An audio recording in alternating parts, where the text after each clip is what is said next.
Hello friends, welcome to another video which is about the top 10 best games ever played in the NBA. So, if you are a fan of basketball, this video is for you.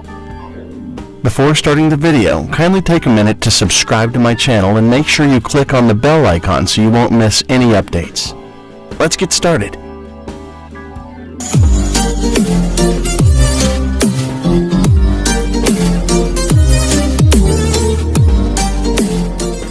The National Basketball Association is a league that has hosted more than its fair share of incredible basketball games.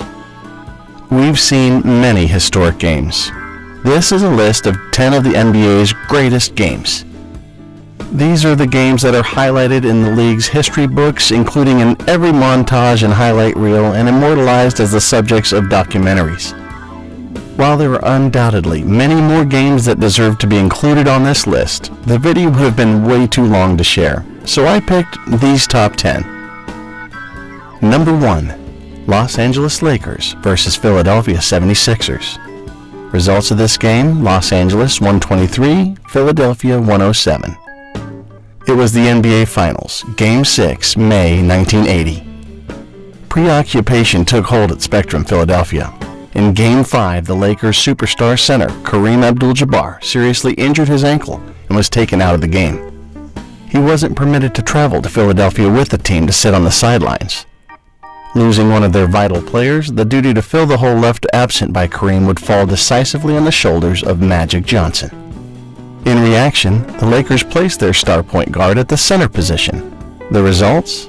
Los Angeles 123, Philadelphia 107. This change caused matchup issues for the 76ers early on, and the Lakers got out to an early lead. After a few alterations, Philly started utilizing their measured advantage and had pulled ahead by 8 points within the second half. The Lakers at that point balanced as well, clogging the paint, and by halftime the score was tied 60 points each. Los Angeles came out of the break on fire, starting the second half on a 14-0 run. Number 2. Sonics Suns, 93 Western Conference Finals. The Suns, led by MVP Charles Barkley and All-NBA point guard Kevin Johnson, were in the win-now mode. The Sonics, having the league's best under-25 duo, Peyton and Kemp, were ahead of plan. Indeed, since the series started, the Sonics were constrained to play the supporting role within Sir Charles' movie. 9 years into his career, Barkley had played in only one conference finals, a 5-game loss to Boston his rookie year. And so 1993 presented his best chance at gaining his first trip to the NBA Finals. In Game 5 of a deadlocked series, Barkley submitted a career-defining execution, dropping 43 points, 15 rebounds, and 10 assists to put Phoenix one win away from the finals. And yet, it was his second-best game of the series. Within the Suns' Game 7 win, Barkley scored 44 points and 24 rebounds, solidifying his standard season MVP within the process. Number 3. Magic Pacers, 95 Eastern Conference Finals. After ruining MJ's long-anticipated comeback with a win over the Bulls within the second round, the Magic, led by 24-year-old Shaq and 23-year-old Penny, reported their arrival. Their rival, a Pacers squad highlighting veterans Reggie Miller and Rick Smits, were coming off a heartbreaking 7-game loss within the 1994 Eastern Conference Finals. Each of the first 3 games were decided by 5 points, with Orlando taking a 2-1 lead into Game 4. In one of the greatest wrap-ups in playoff history, the lead changed hands 4 times within the last 15 seconds. After Brian Shaw hit a 3-pointer to provide Orlando a 90-89 lead with 13 seconds left, Reggie Miller replied with his possession to allow Indiana a 2-point advantage with 5 seconds remaining.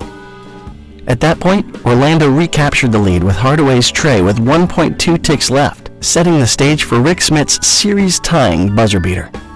Surprisingly, after 5 barn burners, the final 2 games were blowouts. Taking after Indiana's 27-point win in Game 6, Orlando earned a trip to the finals with a 24-point Game 7 win. Number 4. The King takes his throne, Miami Heat vs. Boston Celtics. Results of this extraordinary game were Miami 98, Boston 97. This matchup took place at the TD Garden, Boston, Massachusetts in the Eastern Conference Finals, Game 6. The date was June 7, 2012. This was when LeBron James at last decided that he'd had enough of the Boston Celtics knocking him out of the playoffs, and he wasn't going to let it happen again. What happened next was the single best performance of his astonishing career. James's Miami Heat entered Game 6 down 3-2 within the series and under colossal pressure to avoid the Boston Celtics from bouncing him from the playoffs yet another time. At this stage in his career, LeBron had not yet won a hoop, and it was starting to appear like he never would. After an inexplicable Game 5 loss, James went quiet, not chatting with any colleagues or coaches, uniquely focused on his next outing. He carried that exceptionally same demeanor into Game 6, where his expression never changed. He made shot after shot and ruled his rivals, who had obstructed his championship efforts so many times in the past. When all was said and done, he wrapped up with 45 points, 15 rebounds, and 5 assists. The Heat went on to win Game 7 and eventually won the NBA championship as well. Number 5. Rockets-Suns, 95 Western Conference Semifinals. This series had it all. Star power, 3 Hall of Famers in Barkley, Hakeem, and Drexler, legacy-making storylines, Barkley and Drexler chasing their first titles, Hakeem looking to win his second straight, and notorious gameplay. The Rockets dodged elimination with a Game 5 overtime win, and at that point guarded their turf in Game 6 for a trip back to Phoenix for an exciting Game 7. Kevin Johnson's 46-10 carried the Suns to a 10-point lead. Houston then built on their clutch notoriety in must-game wins, as Mario Elie sank a back-breaking, series-stealing three-pointer with 7 seconds remaining. Number 6. Chicago Bulls vs. Utah Jazz at the Delta Center, Salt Lake City, Utah in the NBA Finals Game 6, June 14, 1998. The Chicago Bulls and the Utah Jazz met up in the finals for a second year in a row in 1998. The earlier year had brought more Michael Jordan heroics on the way to Chicago's 5th title, and the Jazz were seeking revenge. They swept the regular season series and tied the Bulls for the best record within the NBA, wrapping up 62-60. The Bulls entered the game ahead within the series with a 3-2 lead. Scottie Pippen suffered a back injury on the first play of the game, which extremely restricted his ability to play for the rest of the game and caused him a great deal of pain. Michael Jordan, however, was wonderful, as was Karl Malone for Utah. The Jazz entered the fourth quarter with a 66-61 lead, but the veteran Bulls squad climbed back and tied the game with a minute left. Stockton reacted by hitting a clutch three-pointer, giving Utah an 86-83 lead with just over 40 seconds to play. Jordan drove to the basket and brought the Bulls to within 1 on the play. With just under 20 seconds to go, the Jazz had ownership of the ball and control of their own fate. But Michael Jordan had more magic up his sleeve, and he stole the ball from Karl Malone within the post and pushed the ball up the court. With the final seconds of the game ticking down, he crossed over Byron Russell and pulled up for a jumper, with Russell falling to the ground. The most prominent of all time hit the miraculous shot, taking off with 5 seconds on the clock. The Jazz would get one final shot, but they missed. MJ's game winner was his last shot as a Chicago Bull, winning his 6th NBA title and his 3rd in 3 years. Number 7. Mavs-Spurs, 06 Western Conference Semifinals. This can be the lost series of the 21st century. Some way or another, the NBA's best 2 teams, the 60-win Mavericks and Spurs, met within the second round. It felt just like the NBA Finals, and truly, it was. The Spurs, having won 2 titles in a 3-year span, were used to playing Big Brother to the Mavs, having removed them within the 01 Western Conference second round and the 03 Western Conference Finals. This year was different. The Mavericks hopped out to a 3-1 lead over San Antonio, but Bruce Bowen's clutch defense of Dirk Nowitzki spared the Spurs' chances in Game 5. And Manu Ginobili's 30 points in Game 6 led to a 7th game in San Antonio we all anticipated the Spurs to win. In Game 7, the Mavs jumped out to a 20-point lead, but watched it vanish down the stretch. With 30 seconds remaining, Ginobili hit a 3-pointer to allow the Spurs a 3-point lead. At that point, Dirk happened. His aerobatic layup added additional time, where the Mavs outscored the Spurs 15-7 en route to the Western Conference Finals.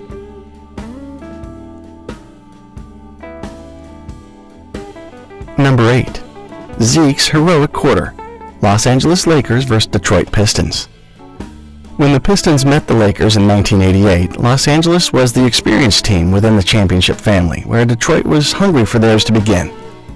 Chuck Daly's squad was led by point guard Isaiah Thomas and included players like Dennis Rodman, Joe Dumars, Bill Laimbeer, and John Salley. They came into Game 6 with a 3-2 series lead and the chance to put the reigning champions away. Early within the third quarter, the Pistons found themselves trailing by 8 points, 56-48. That's when Zeke caught fire. Thomas scored Detroit another 14 points with a cluster of jumpers and layups. Whereas he kept the Pistons within the game, the Lakers kept on answering, and with 5 minutes left in the third, they were still ahead, 74-66. That's when Thomas rolled his ankle and collapsed on the court after trying to run on it. Severely injured by the sprain, Isaiah exited the game. Be that as it may, he would return with 3:44 left in the quarter, in spite of being in extreme torment. Limping intensely, Zeke proceeded with his scoring upheaval, putting up another 11 points, which gave him a total of 25 points for the quarter. The Pistons recaptured the lead and went into the fourth up 81-79. Isaiah Thomas kept on playing, inevitably finishing up with 43 points for the game. Detroit was nursing a 102-99 lead. Byron Scott cut the lead to within a single point with 45 seconds left, and after a Thomas miss, the Lakers got the ball back down court with 27 seconds to play. Los Angeles got the ball to Kareem for their last play when the refs made a disputable foul call on Bill Laimbeer, which would go on to be called the Phantom Foul. It would turn out to be the distinction within the game as the Lakers center would hit both free throws. The Pistons got one more shot off, but it missed. The youthful Detroit team had blown their chance, and LA would squeak out Game 7 for their second sequential title. But the Sixers wouldn't go away, and with 5 minutes left in the game, the lead was cut to 2 with the score 103-101. That's when the Lakers turned on the gas. They overwhelmed the final overtime of the game with Magic putting in 9 points himself, finishing the game with a score of 123-107. Magic Johnson, the finals MVP, poured in 42 points, 15 rebounds, 7 assists, 3 steals, a block, and 1 excellent skyhook, done as a tribute to his missing teammate.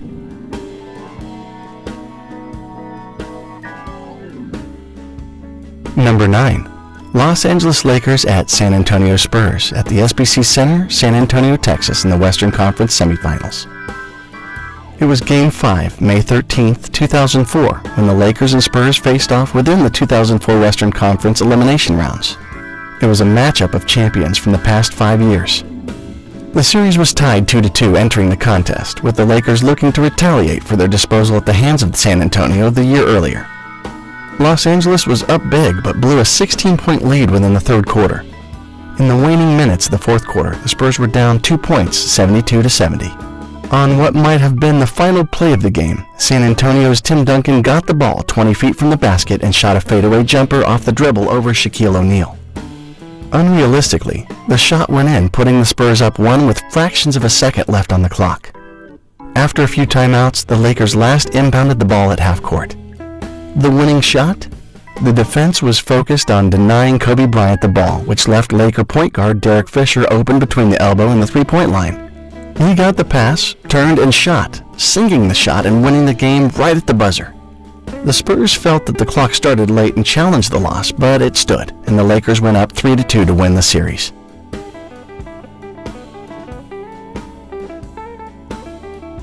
Number 10. The greatest game ever played. Phoenix Suns vs. Boston Celtics at Boston Garden, Boston, Massachusetts in the NBA Finals, Game 5. It was June 4th, 1976. Final score, Boston 128, Phoenix 126. Game 5 of the 1976 NBA Finals was one of the craziest games of professional ball ever played. There were late game heroics, 3 overtimes, a few questionable or missed calls, and a near riot on the court. When the dust settled, Boston got away with the win, but it may have easily gone the other way. Near the conclusion of the fourth quarter, the game was tied at 95 each. Paul Silas tried to call a timeout for the Celtics, but the team was out of them, which ought to have resulted in a specialized foul. Had the Suns been given their specialized free throw, the game may not have gone to overtime at all. The game did continue to overtime, and by the conclusion of the additional period, the game was tied 101 to 101. With 3 seconds left, John Havlicek sunk a baseline jumper as the buzzer sounded, but it was decided the clock hadn't begun on time.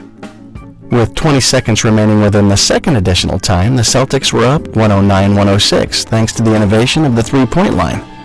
The Suns scored and stole the following inbounds pass, which led to another shot that put Phoenix up 1. With 6 seconds remaining, Havlicek once again shot the would-be game-winning basket, putting his side up 111-110. Fans rushed onto the court and started to celebrate, and the players returned to the locker room. Despite all the commotion, it was found that there were actually still 2 seconds left on the clock after the final shot. One fan attacked a referee, and security had difficulty clearing the floor, leading to fan interference with the rest of the challenge. Upon returning to the court and seeing that they had an inbound ball from beneath their own basket, the Suns called a timeout and were given a technical foul. The Celtics hit their shot, putting them up 2, but the ball was progressed to midcourt. With 2 seconds left, the Suns inbounded the ball to Curtis Perry, who sank the jumper, sending the game into a third additional period. Within the third overtime, Boston built a 6-point lead. Once again, the Suns came surging back, bringing the game within 2 to 128-126. But this time, they would drop short, and Boston would take a wild Game 5. Thanks for watching. Tell us your favorite game of the NBA in the comments section below and subscribe to our channel. Thanks again.